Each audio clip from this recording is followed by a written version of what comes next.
Hello Divine People! Welcome sa aking channel, Divine Queen Tarot PH. Alamin natin ang kapalaran, energy, vibrations para sa darating na May 2024 para sa ating Scorpio friends. Money, love, career. Okay, para sa mga hindi pa nakapag-subscribe, please subscribe na po kayo para mas dumami pa tayo sa ating channel. And para sa mga nakasubscribe na, please keep on watching, like and share. And maraming salamat po. Okay. Eight of Swords.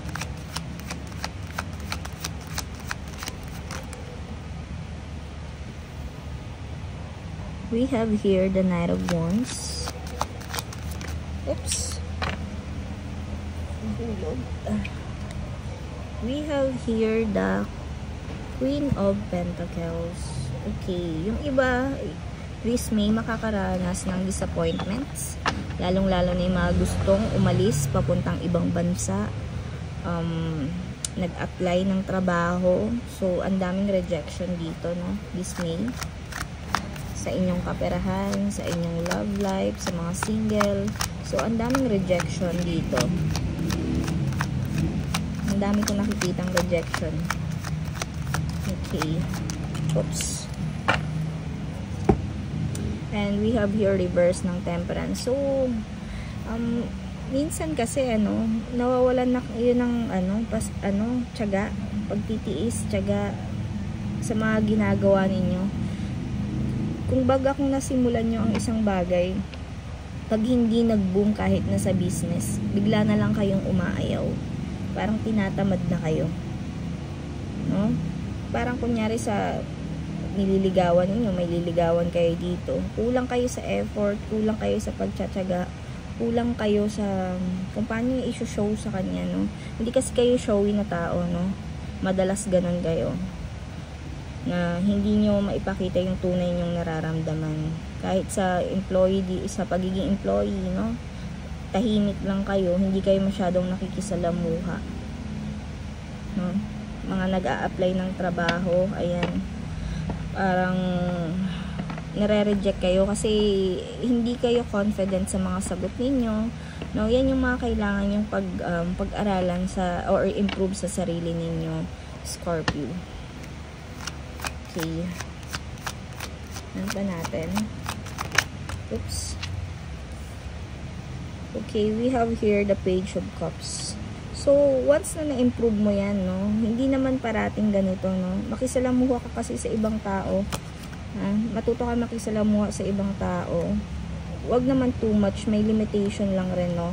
And mas pinipili mo minsan na parang mag-antay na lang ng grasya, kung ano lang yung sasabihin sa'yo, kung ano lang yung ibibigay sa'yo ng pamilya mo, kung ano lang ipapakita ng pamilya mo sa'yo. Parang kontento ka na sa ganun. No? Kaya parang walang improvement, walang growth. Parang kontento ka na kung saan ka. No? Andun ka pa rin sa comfort zone mo, Scorpio. Mas gusto mo pang mag-stay sa bahay kaysa makipag-tropa, makipagkaibigan, or makipag-puyatan, ano? So, hindi ko naman sinasabi na sige, makapag-tropa ka, makapag-trauma. Dapat talaga may limitation lahat. No? Pero minsan talagang kailangan mo rin makisama sa ibang tao dahil para rin yun sa personal growth mo. Okay, we have here the King of Swords. Okay, tingnan natin yung King of Swords. No? Siguro masyado kang, masyadong strict yung father mo dito, no? Or yung parents mo, or grandparents mo sa'yo, no? Mas maganda naman, no? Dahil may takot ka sa kanila. Pero minsan, pag nasobrahan na kasi, parang pagdating sa ibang pakikisalamuha sa tao, sa ibang tao naaapektuhan ka. Or it's either it's your boyfriend, partner na masyadong strict sa'yo, kaya halos hindi ka kahit makipag-usap sa iba, no? Hindi mo magawa, Scorpio. So, we have here the King of Wands. So, pati tuloy pangarap mo naaapektuhan, no? Pati pagpasok ng mga opportunity sa'yo naaapektuhan dahil may kasama ka ditong napaka-stricto. Tingnan mo, super nai-stress ka, oh. hindi kasi papasok ang grasya, no? Kung may taong ganito sa buhay mo.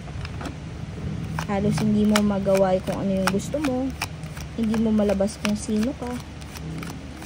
Ayan. Tignan pa natin. Or siguro isa kang babaeng Scorpio na halos takot sa'yo yung mga ano, takot sa parent mo or sa taong to yung ano, kaya takot silang manligaw sa'yo, no? Hindi makapag-effort sa'yo yung mga taong gustong manligaw sa'yo kasi napaka-stricto nito. It's either nahihiyang lumapit sa'yo mga katrabaho mo or tama, kasama mo sa trabaho kasi lagi silang pinagsesilosan. Ayan, tingnan mo, halos ilap ka sa mga tao, no? Grabe namang higpit nito, ano, Scorpio, sa'yo. Okay, one more card, please.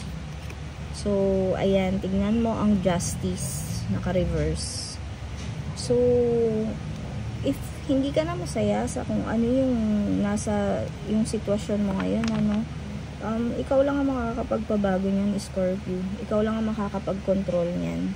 Nasa tamang edad ka naman na siguro para magdesisyon sa buhay. So, gawin mo yung tama. So, yun lamang. Thank you for watching. See you on my next video. Bye-bye.